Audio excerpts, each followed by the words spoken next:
नमस्कार, स्वागत है आप सभी का पावर ब्रेकफास्ट में। आपके साथ मैं हूं नेहा आनंद। हफ्ते के आखिरी कारोबारी दिन, आइए देख लेते हैं कि अंतर्राष्ट्रीय बाजार से हमारे मार्केट्स के लिए कैसे संकेत हैं। कुछ ढीली सी शुरुआत दिख रही है। गिफ्ट निफ्टी पर नजर डाली, 85 अंकों की कमजोरी वहां से है। डाउ नैस्डैक फ्यूचर्स हालांकि बिल्कुल सपाट ट्रेड करते हुए दिखाई दे रहे हैं, दायरे का ट्रेड है। लेकिन एशियन मार्केट्स पर नजर डालिए, 285 अंकों की कमजोरी इस समय जापानीज मार्केट निके दिखा रहा है। बाकी जितने मार्केट खुले हैं फिलहाल एशियन स्पेस में वो आधे से 0.5% कमजोर है। कमोडिटी मार्केट की अगर बात करें तो सुस्ती यहां पर भी काबिज है। कच्चा तेल हो या फिर सोना, सब सुस्त छोटे दायरे में ट्रेड करते हुए नजर आ रहे हैं। क्या कुछ हुआ है अंतर्राष्ट्रीय बाजारों में, किन ट्रिगर्स पर रखनी है नजर, कैसे क्यूज मिलते दिखाई दे रहे हैं, इन सब पर डिटेल में अपडेट देने के लिए मेरे सहयोगी दीपांशु इस वक्त मेरे साथ स्टूडियो में जुड़ चुके हैं। दीप, मॉर्निंग। संकेत तो मॉर्निंग में कोई बहुत अच्छे दिखाई नहीं दे रहे हैं। क्या हुआ है, क्या एक्सपेक्टेड है, कहाँ नजर रखनी है? संकेत तो अच्छे नहीं है जैसा आपने कहा, और ये पूरा का पूरा एक्शन जो फेड की पॉलिसी आई और मोर इम्पोर्टेंटली जो फेड की कमेंट्री आई उसी का आपको बाजार पर आते हुए दिख रहा है। तो जैसे कल सुबह अनिल जी भी बात कर रहे थे कि जो परसों का पॉलिसी के बाद डाउ का रिएक्शन था वो एक्चुअल इम्पैक्ट पॉलिसी का कैप्चर नहीं कर रहा है। कल की मूव में थोड़ा पॉलिसी का इम्पैक्ट आपने कैप्चर होते हुए देखा है। और वैसे भी ये हफ्ता काफी इंपॉर्टेंट रहा है सेंट्रल बैंक पॉलिसी को लेकर। अभी थोड़ी देर में करीब 1-1.5 घंटे में आपके लिए बैंक ऑफ जापान की भी पॉलिसी आने वाली है। हालांकि वहां से कुछ नेगेटिव शॉक्स नहीं आते हैं यूजुअली मार्केट के लिए, बट उस पर भी हमारी नजर है। बट ग्लोबल बाजारों का मूड तो बेहद खराब बना हुआ है और ये पूरा का पूरा फेड पॉलिसी इंपैक्ट ये आपके लिए आते हुए दिख रहा है। कल करीब 450 अंक आपके लिए डाउ फिसला है, दिन के निचले स्तर पर बंद होते हुए दिखा है। नैस्डैक आपके लिए ऑलमोस्ट 2.25% टूट कर आया है। 2 से 3 महीने के निचले स्तर पर आपको अमेरिकी बाजार आते हुए दिख रहे हैं। तो कहीं से भी हालात तो आपको अच्छे नहीं दिख रहे हैं जहां तक बाजारों का सवाल है। सभी सेक्टर्स की कल पिटाई हुई है। S&P 500 आपके लिए 1.5% नीचे था। रसल 2000 में आपने 1.5% की गिरावट देखी है। तो अच्छा तो कुछ भी नहीं दिख रहा है अमेरिकी बाजारों में। और ये सब मैं इसलिए कह रहा हूं कि फेड की पॉलिसी का इंपैक्ट है, क्योंकि सबसे बड़ा इंपैक्ट जो फेड की कमेंट्री का आया है कि आने वाली पॉलिसी में रेट हाइक हो सकता है, और दूसरा लंबे समय तक उच्च स्तर पर रेट्स बने रहेंगे। अमेरिकी बॉन्ड यील्ड को आप देखिए, 4.5% के ऊपर आपको 2 साल की बॉन्ड यील्ड जाते हुए दिख रही है। माफ कीजिए, 10 साल की बॉन्ड यील्ड जाती हुई दिख रही है। 2 साल की बॉन्ड यील्ड 5.25% पर आती हुई दिख रही है। तो 16 से 17 साल की ऊंचाई पर ये आपको आते हुए दिख रहे हैं, और वहां से बाजारों पर इंपैक्ट और बढ़ रहा है, क्योंकि काफी सारे पोर्टफोलियोज अब इक्विटी से बॉन्ड में शिफ्ट करने की बात कर रहे हैं। तो उसकी वजह से भी आप देख रहे हैं कि इक्विटी मार्केट में आपको प्रेशर बन रहा है और बॉन्ड यील्ड आपकी ऊपर जाती हुई दिख रही है। साथ ही अमेरिका का जो आर्थिक डेटा है वो तो मजबूत आते हुए दिख ही रहा है। तो इंपैक्ट वही हो रहा है कि फेड भी आगे रेट्स बढ़ाएगा, बॉन्ड यील्ड भी आपकी ऊपर जा रही है, रिसेशन की भी अभी कोई बात नहीं कर रहा है। तो ओवरऑल एक प्रेशर आपको इक्विटी मार्केट्स में कल आते हुए दिखा है। और दिग्गज आईटी की कल जमकर पिटाई हुई है। नैस्डैक तो कल टूटा ही है। बड़े आईटी स्टॉक्स देखिए, जैसे कि अमेजॉन आपका 4.5% कल फिसला है। अल्फाबेट 2.5% नीचे था। मेटा में आपने 1.25% की गिरावट देखी है, तो कमजोरी वहां पर आई है। सेमीकंडक्टर चिप्स बनाने वाले स्टॉक्स में भी आपको कमजोरी आती हुई दिखी है। ऑटो सेक्टर पर रखिएगा नजर। कल तो वैसे बाजार के साथ ये भी प्रेशर में थे, बट अदरवाइज यहां पर ऑटो वर्कर्स की हड़ताल ऑलरेडी चल रही है, और आज से वर्कर्स का कहना है कि अगर उनकी मांगे नहीं मानी गई तो फिर इस हड़ताल का दायरा वो बढ़ा सकते हैं। तो यहां पर आपको रखनी है नजर। कल फेडेक्स के नतीजों का रिएक्शन था, 4% ऊपर था ये काउंटर, बट एसेंशियली कुछ भी अच्छा नहीं दिख रहा है जहां तक अमेरिकी बाजारों का सवाल है। यूरोप की बात करें तो यहां पर भी 1.5% तक की गिरावट रही। कल बैंक ऑफ इंग्लैंड की पॉलिसी आई थी, और लगातार 14 बार रेट्स बढ़ाने के बाद कल बैंक ऑफ इंग्लैंड ने अपने ब्याज दरों में रेट्स का बदलाव नहीं किया है। तो ये एक बड़ा इंपैक्ट आपको आते हुए दिख रहा है। ऑलरेडी हमने देखा है कि काफी सारे बैंक्स बोल रहे हैं कि अब आगे उन्हें रेट हाइक नहीं दिखेगा। पिछले हफ्ते यूरोपियन सेंट्रल बैंक की पॉलिसी थी जहां पर उन्होंने रेट्स बढ़ाए थे, पर कहा था कि अब आने वाले कुछ समय तक उन्हें नहीं लग रहा है कि रेट्स बढ़ाने की जरूरत पड़ेगी। 14 बार रेट्स बढ़ाने के बाद कल बैंक ऑफ इंग्लैंड ने कहा है कि अब वो रेट्स नहीं बढ़ा रहे हैं। चीन में तो ऑलरेडी रेट कट की बात हो रही है। हमारा आरबीआई भी पिछली 3 पॉलिसी से रेट्स नहीं बढ़ा रहा है। तो देखना पड़ेगा। फेड अभी भी मूड में है रेट्स बढ़ाने के, बट बाकी मेजर सेंट्रल बैंक्स जो हैं ग्लोबली वो फिलहाल रेट्स नहीं बढ़ाने के पक्ष में, और कुछ बैंक्स तो ऑलरेडी रेट कट्स की बात कर रहे हैं। तो इंपैक्ट देखना पड़ेगा। ये डाइवर्जेंट अगर सेंट्रल बैंक पॉलिसीज आपको आगे बनती हुई दिखती हैं, करेंसी मार्केट में स्पेशली इसका इंपैक्ट आ सकता है। हालांकि कल हमने देखा डॉलर इंडेक्स थोड़ा फिसला ही है, 105 के आसपास सपाट कारोबार वहां पर हो रहा है। सोना एक हफ्ते के निचले स्तर के पास है। तेल में थोड़ा उतार चढ़ाव हुआ, बट एसेंशियली $93 के आसपास आपको ब्रेंट दिख रहा है।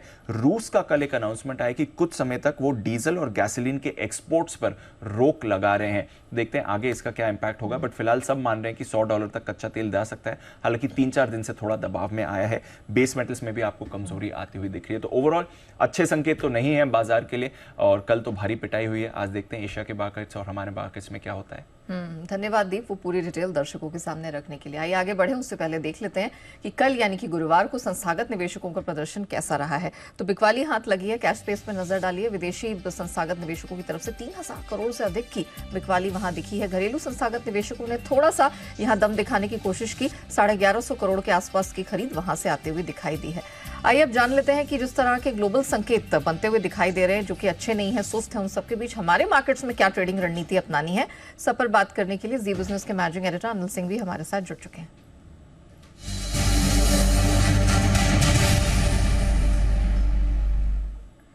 सर मॉर्निंग, जिस तरह के क्यूज हैं, जिस तरह का प्रेशर हमारा मार्केट झेल रहा है, या विदेशी बाजारों को भी देख लें, क्या करना है सर? निफ्टी, बैंक निफ्टी, कोई नई रणनीति होगी? Good morning Neha. देखिए संकेत तो खराब ही है, इसमें कोई डाउट नहीं, क्योंकि अगर आप दोनों ही को मिलाकर देखें, लोकल और ग्लोबल, दोनों ही कमजोरी के संकेत है। अमेरिका में दमदार बिकवाली हुई है, और जो कुछ भी संकेत है वो भी कमजोरी की तरफ ही आते हुए दिख रहे हैं। फेड की मीटिंग के बाद कोई ऐसा इमीडिएटली अमेरिकी बाजार मजबूत हो जाए वैसा दिख नहीं रहा। हमारे बाजारों का भी जहाँ तक सवाल है, बिकवाली जोर से कल भी एफआईएस की तरफ से कैश मार्केट और वायदा कारोबार दोनों में बड़ी बिकवाली होती हुई दिखी, तो वो भी थोड़ा सा आपके लिए नेगेटिव संकेत के तौर पर आप मानकर चल सकते हैं। पूरा हफ्ता आपका कमजोरी रहा है। इस हफ्ते के तीनों ही ट्रेडिंग सेशन बाजार गिरावट के साथ बंद हुए। गिरावट भी मजबूत वाली अच्छी गिरावट है, ऐसा नहीं कि छोटी मोटी है। तो आई थिंक थोड़ा और प्रेशर बना रहेगा। ऐसे में आपके लिए बेहतर है कि थोड़ा सावधानी रखें। हफ्ते का आखिरी ट्रेडिंग सेशन भी है। मेरा ये समझना है कि सपोर्ट अब बाजार के लिए जो नेक्स्ट है वो 19,485 से 19,600 की रेंज में आपको मिलेगा, वहां पर फोकस करना चाहिए। ऊपरी स्तरों पर 19,825, 19,900 अच्छा खासा सप्लाई जोन है।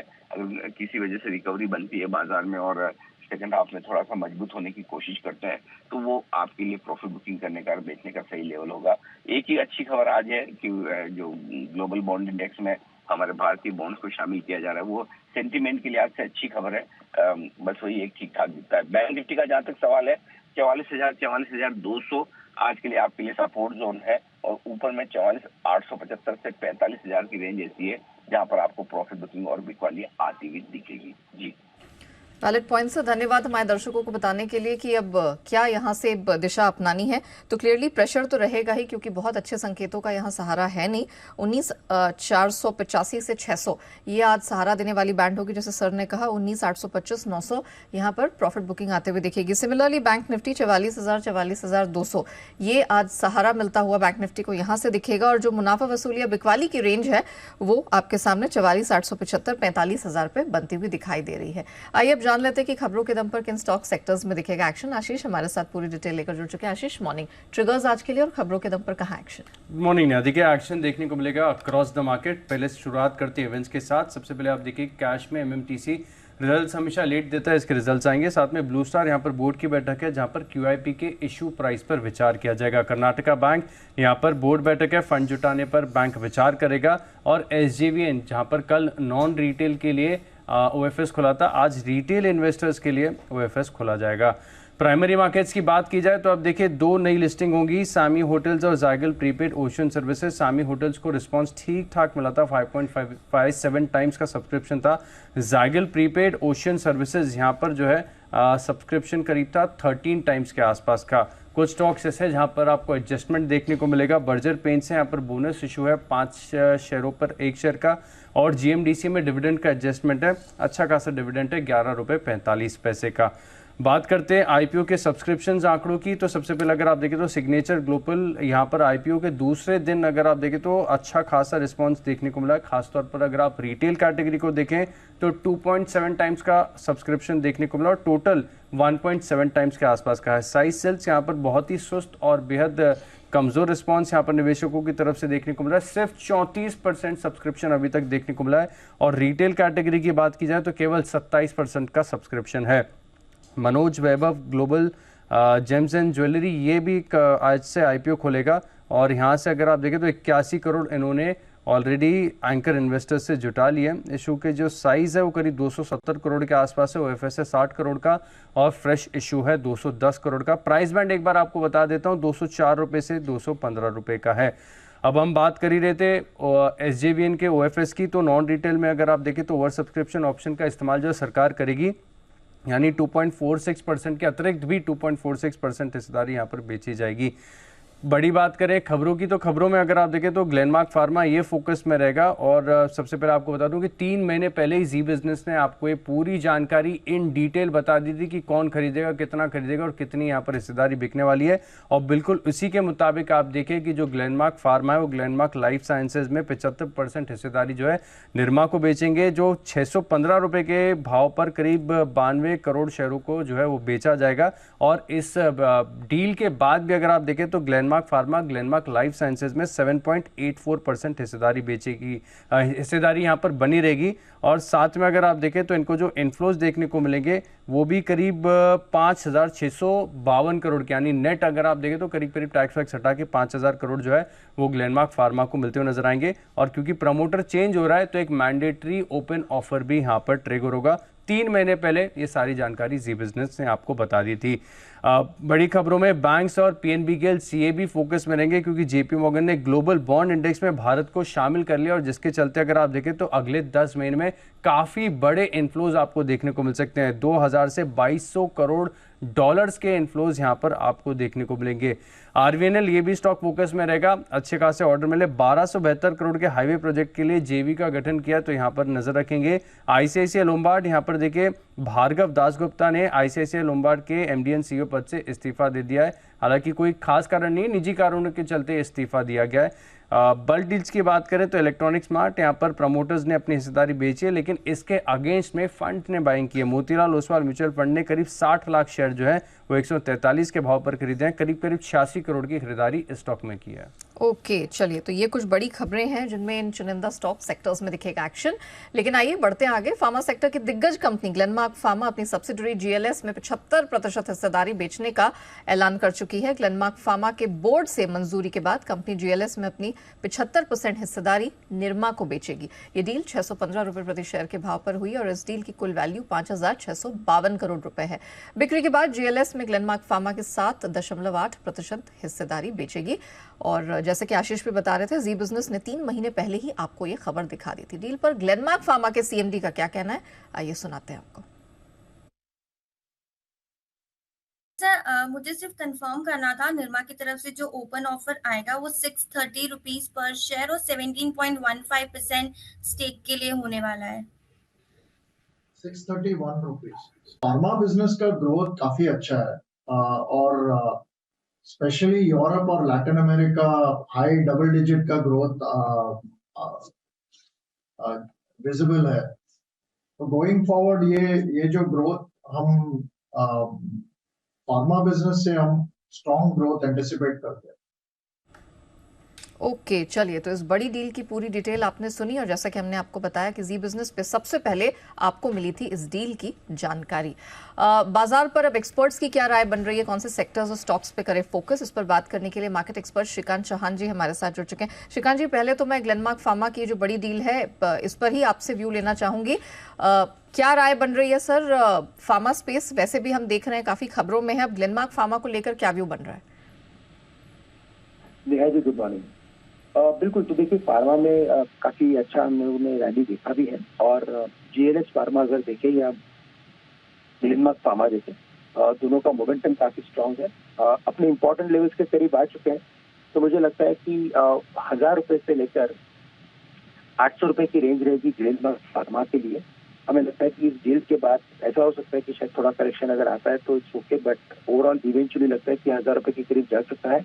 और GLS जो इसकी सब्सिडरी है वहाँ पे हमें लगता है कि 600 से लेकर 750 के लेवल नजर आते हैं।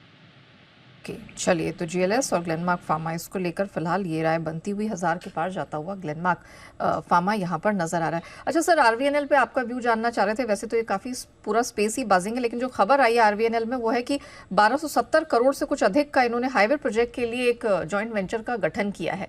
मुझे बताइए, RVNL कल तो प्रेशर में था, कुछ समय से प्रेशर में है, फिलहाल क्या राय बन रही है? बिल्कुल, तो देखिए स्पेसिफिकली अगर RVNL की अगर बात करें तो इससे कई सारे ऑर्डर्स और तो इसके कई सारे जॉइंट वेंचर्स भी है। तो यानी इन सभी ऑर्डर्स को वो एग्जीक्यूट कर सकता है और इसी वजह से हमें लगता है कि ये काफी स्ट्रॉन्ग कैंडिडेट है। 158-160 के करीब कल की क्लोजिंग है।